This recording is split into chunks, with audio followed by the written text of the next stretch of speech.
हजुरको नाम के हो? हजुरको स्कुलको नाम के हो?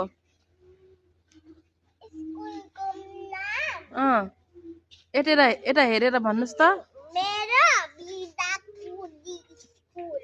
एक्सिस। हजुर कति क्लासमा पढ्छौ?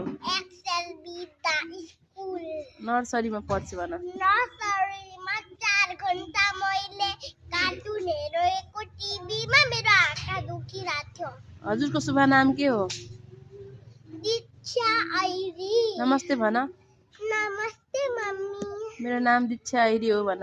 मेरो नाम दीक्षा आइरी हो। म अहिले स्कुलमा आएछु। मैले स्कुलमा आएछु। मम्मी छोड्न आउनु भएको छ भन त। मम्मी हजुरलाई छोड्न आउँछ।